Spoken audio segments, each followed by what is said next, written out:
Who would you be at Tisa's Pasarela train? Who would... Doon kasi siya nagsimula sa Aces eh. So, dapat i-continue ng Aces. Kung gumawa siya ng bagong team last year at hindi naman siya napabongga, lalong ganun. Marami kasi mga issue about maraming mga eksena na dapat na, Sam na ganito, sa ibalik yung dating atisang pasarela kasi mas lively, mas hindi syempre bawat pasarela, bawat lakad ng girls dyan, may mga sila, may mga techniques and mga ano ba tawag dito? Ay, nakakalimutan ko. Yung may mga sinusunod silang oh my God, basta may mga techniques sila at saka may pattern sila or whatsoever. Routine, ayun, may sinusunod silang routine yan. Yung mga beauty queen, kung ano dapat eksena nila. Yung routine niya last year is so, paano ba yun? Yun at yun. Every time na nakikita natin, yun at walang bago. So, hindi, yung nakikita natin before yung routine niya is very lively and very, very enjoyable. So, dapat lang na bumalik talaga si Aces and Queen kasi yun yung nag-mold sa kanya sa mga bagay-bagay when it comes sa pasarela.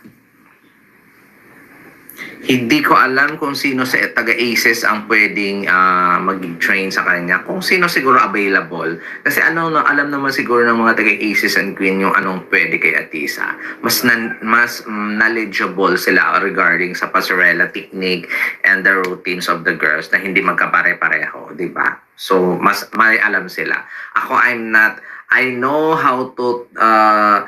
I know kung paano. Ako naman, marunong akong tumingin kung anong magandang pasarela at kung ano yung mga technique ng mga bongga, the way the stride, the paa, kung paano gumalaw, kung paano nalutang lang. Marunong akong tumingin, pero hindi ako marunong mag-train how to. Kasi, marirecognize ko kung bongga yung pasarela mo, kung may bigat yung pasarela mo, kung may something sa pasarela mo. So, wala akong specific brownie Pinoy na tao na pwedeng magturo kay Atisa.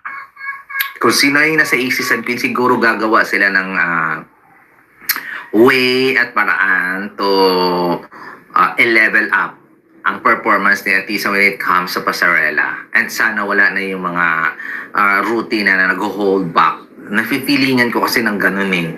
Every time na makikita ko si Atisa na may mga routine na sinusunod tapos nag-hold back sa Aqua Boracay, hindi ko masyadong bet yung pasarela niya. Shaky talaga yon. Nandun ako live na live. Super shaky talaga yung pasarela niya. Hindi stable. So, pero umokay naman siya nung Sultan Kudarat na. Tapos nung, alam mo yun, preliminary and finals. But the thing is, parehas ang ino-offer. Walang something new, walang... At again, sinasabi ko talaga na wala talaga yung Atisa na noong 2018, yung unang nakita natin na very lively, yung face niya is, parang nag-i-enjoy lang, di ba? Kaysa routine niya na tears, smile, kung baga aral na aral. So, sana maipakita ko yan, very lively na Atisa, yung nag-i-enjoy lang, yung feel free, walang iniisip, iikot ba ako dito? Eksena ba ako dito? Ganun. Sana wala nang ganun ako mafe-feel. Kasi nararamdaman mo yun eh. Pag yung pasarela nag-i-enjoy, kahit na hindi nga maganda yung pasarela, tapos nakikita mo yung babae nag-i-enjoy, parang ang ganda na rin ng dating. Di ba? Ganun. Kahit hindi bongga yung pasarela, kahit na hindi marunong maglakad si girl, kahit na pasubsub na yung lakad ni girl. Pero pag nakikita mo sa mukha ni girl na super nag-i-enjoy siya sa ginagawa niya, na ka rin. Parang naiinganyo ka rin na ang bongga ni girl kahit hindi bongga yung lakad. Ganon. Kasi nga, nakikita mo sa sarili niya, nag-i-enjoy. Eto, sample ko lang sa inyo to ha. Miss Australia nung 2023, yung kabatch ni Michelle D, hindi maganda yung pasarela niya. Para siyang tuod. Di ba? Pero nakikita mo sa mukha niya na nag-i-enjoy siya. Nakikita mo sa mukha niya na kontento siya. Nakikita mo sa kanya yung oozing of confidence. Ganon. Sana may ganon. Si Atisa, ang plakado nga ng lakad niya, nakikita mo naman sa mukha niya na, ay, mali, ay, kailangan ganito, ay, kailangan ganyan. Makikita kasi, yung, ano ba yan, ano tawag doon? Yung, nag-enjoy ka ba sa ginagagawa mo habang nagsiswimsuit ka? Ayun, yun yung medyo off ako nung Atisa 2024. Sabi ni mas malaki ba chance ni Atisa ngayong balik aces siya? Maging issue ba kung siya ang mananalo this year? Malaki chance, no.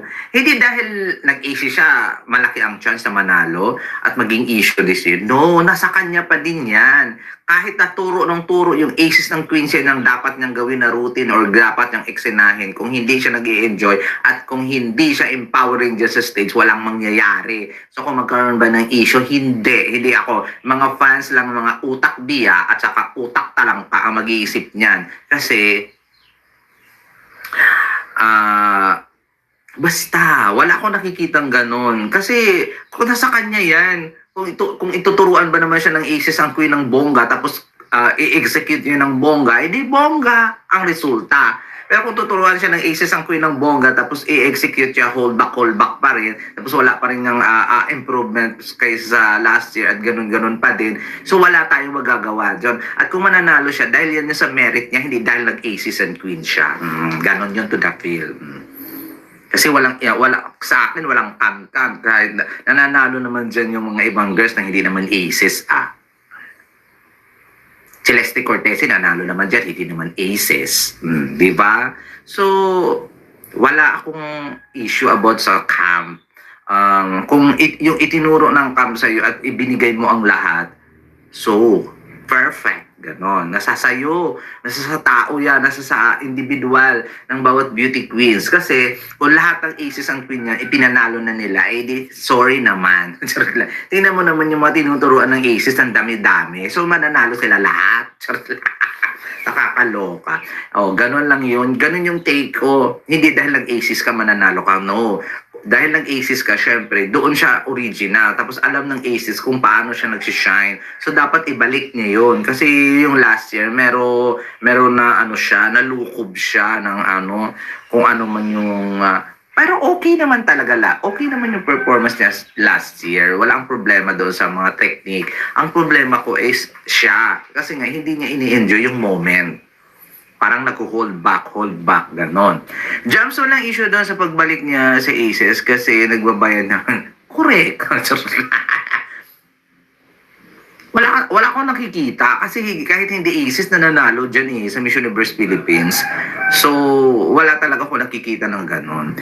Dahil kung yun yung priority ng organization, di lahat na lang sana ng camp nag-aces, lahat na lang sana ng girls na sumali dyan nag-aces na. At huwag nang sumali yung ibang camp kasi wala namang chance. Ganon. Yung mga kampo na yan, naniniwala sila na may chance silang manalo. That's why nagsisasali sila dyan. Lalong-lalo na yung mga girls.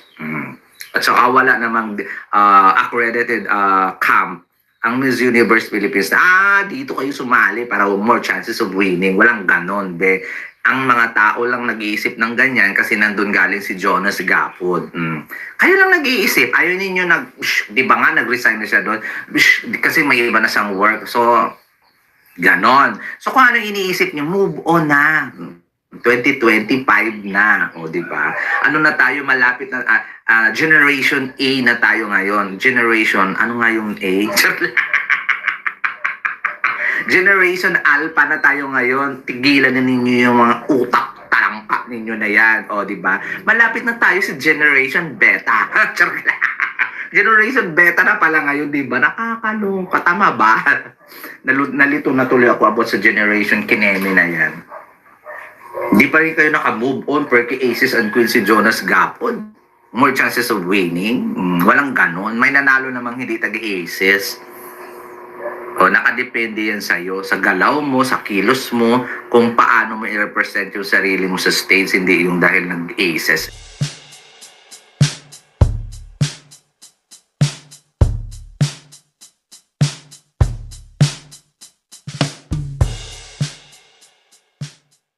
and